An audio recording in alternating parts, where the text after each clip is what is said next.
Bismillahirrahmanirrahim. Assalamualaikum warahmatullahi wabarakatuh. How are you guys? I hope you are well. Before starting, it would be better if I would introduce our group first. Our group consists of 4 members. The first one is myself. My name is Kusuma Nata Laksana.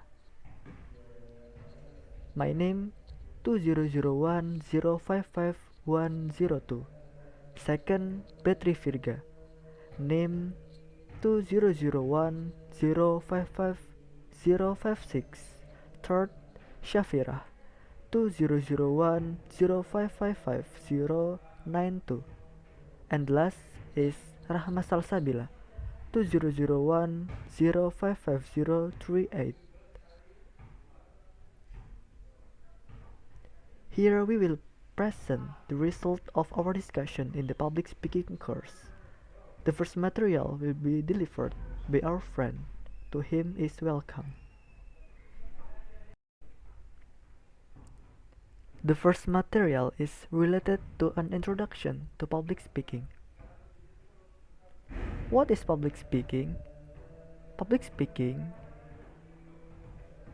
speech communication or speaking, is a specialized form of communication which requires careful study. Public speaking is all about sharing information, ideas, or opinion on particular issue of interest and importance to your audience.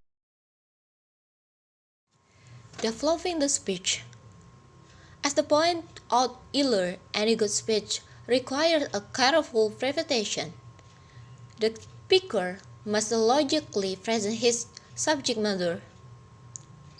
The first step in developing a speech is by usually choosing a subject. In this case, it is not just choosing a subject, but it doing this. Two important factors must be considered. A. Choosing a subject which is of interest to the speakers.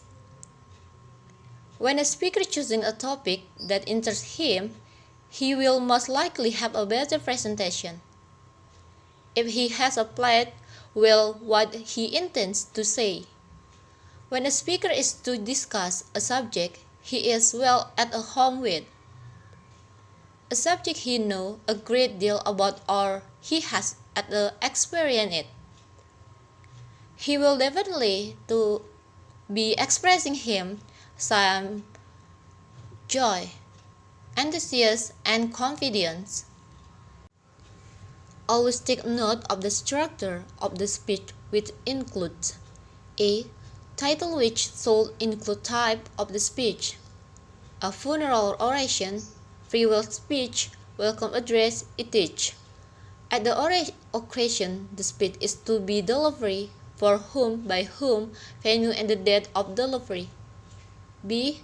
Solution with entail recognizing the dignitaries who are present at the occasion.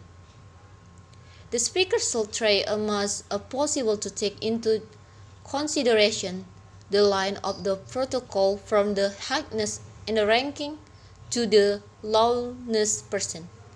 C. Body which must be well written and logically present with the appropriate language and the appropriate interpretation.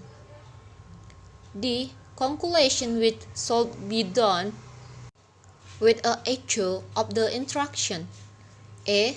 Signature with the which most writing and the right speech are usually signal. Writing outline.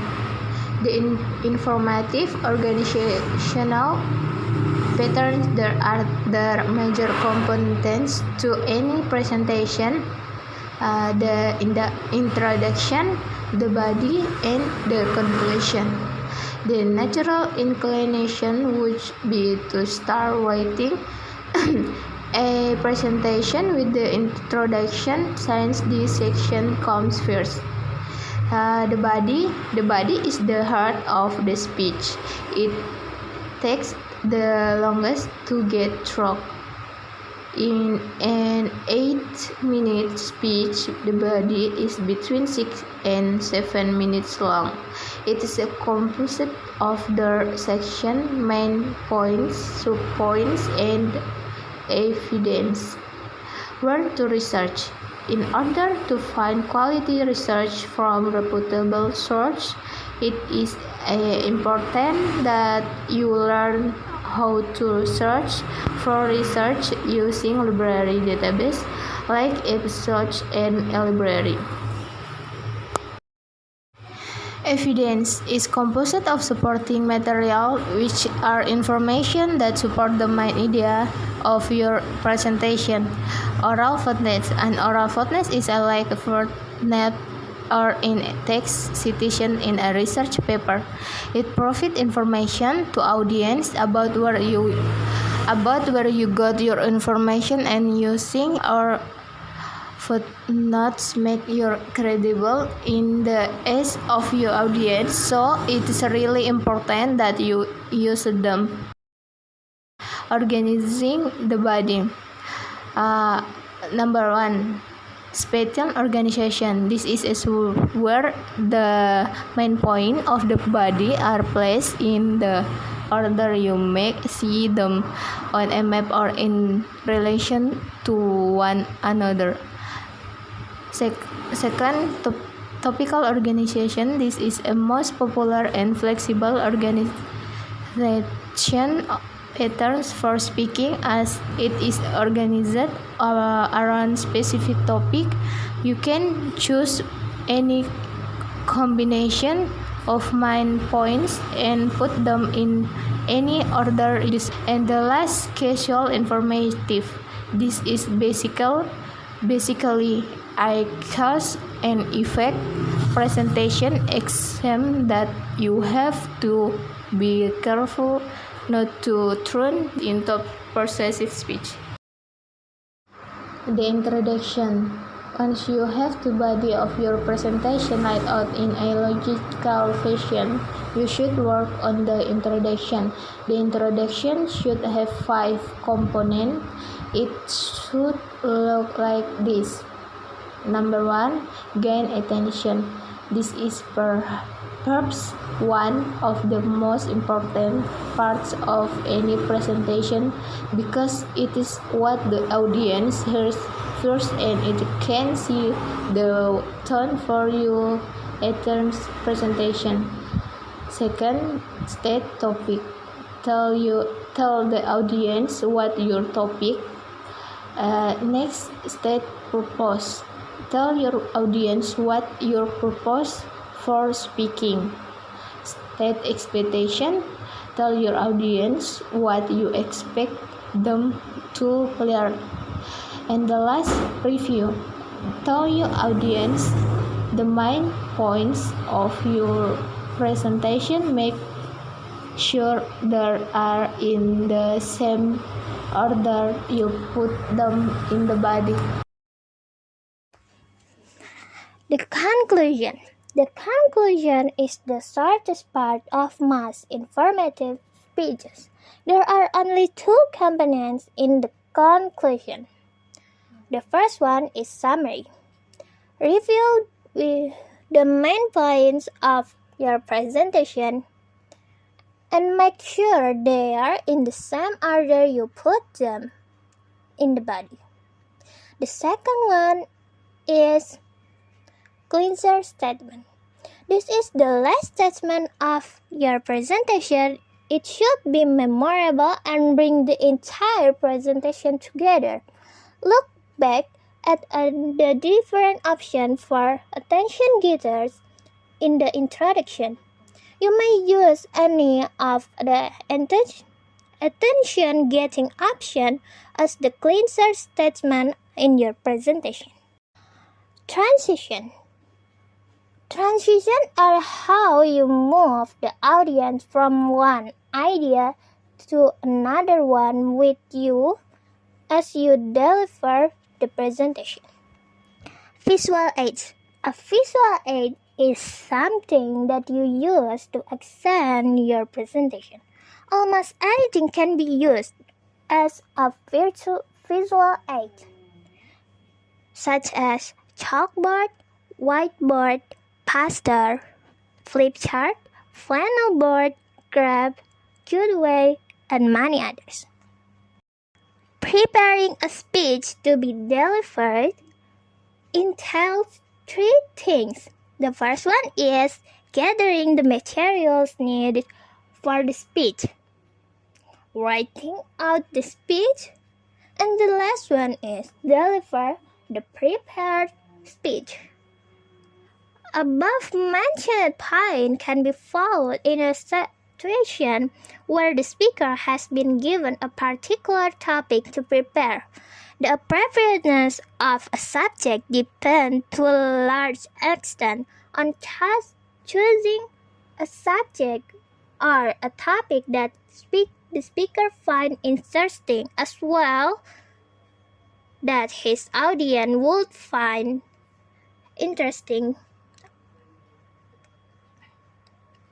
So, two things must be put into consideration in choosing an appropriate subject or topic for speech delivery is the one that will interest the speaker as well as the audience.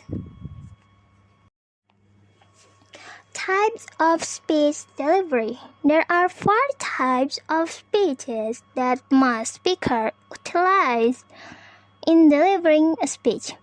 The first one is extemporaneous speeches. Extemporaneous speeches are speeches that are carefully prepared and practiced by speaker before the actual speaking time. This is the type of public speaking you should strive to use in fundamental of oral communication for your informative and persuasive speeches, as this is the most practical type of public speaking. The type you are most likely use in a real-life situation when you might be asked to give a formal presentation. The second one is impromptu speeches. Impromptu speeches are speeches that are delivered without notes or a plan and without any formal preparation. They are spontaneously delivered. This is one of the most nerve-wracking situations for most students to find themselves in because there isn't a plan or agenda to follow. They just have to get up and speak without any thinking time. The third one is manuscript speeches. Manuscript speeches are speeches that are delivered with a script of the exact words to be used. The last is memorized speeches. Memorized speeches are speeches that are committed to memory. The speaker completely memorizes the text of speech, then delivers the speech from memory without reliance on notes or an outline. Vocal aspect of speech delivery. There are 6 aspects of a vocal delivery a speaker utilizes that influence an audience interpretation of the speaker message. The first one is pitch. Pitch is the highness or loudness of a speaker's voice. It is the natural upward and downward movement that happens when we speak. The melody, as we know the melody. The second one is rate. Rate is how fast or slow you speak when delivering your speech. The third one is pause. Pause are extended silence during a speech. In conversation, we naturally pause at the end of sentences and at the end of a thought. The fourth one is volume. Volume is the relative loudness of your voice as you deliver a presentation. The fifth one is enunciation. Enunciation is the pronunciation and articulation of words in your speech. Each word is composed of syllables, which are the little parts of each word that combine together to make a particular sound. The last is fluency. Fluency is the smoothness of your vocal delivery. Fluency is the flow of your words in the delivery of your speech. Bodily aspect of speech delivery. There are 4 aspects of a speaker's body which impact an audience's interpretation of speaker's message. The first one is gestures. Gestures are movement of the speaker's head, arms, and hands. When you watch a great public speaker, you will notice that their entire body is into the presentation. The second one is facial expression. Facial expression are movement of the eyes, mouth, chin, and others. The best piece of advice about facial expression is to make them match to your subject. The third one is eye contact. Eye contact is sustained, meaningful contact with the eyes of audience members. The fourth one is movement. Movement is where the speaker's entire body moves. If you can avoid it, then let yourself be trapped behind a podium or in one area. With the end of our slides, so will the presentation delivered by our group. Maybe that's enough. I'm sorry if there are any wrong words. Thank you for your attention. Until we meet again and see you next time. Wassalamualaikum warahmatullahi wabarakatuh.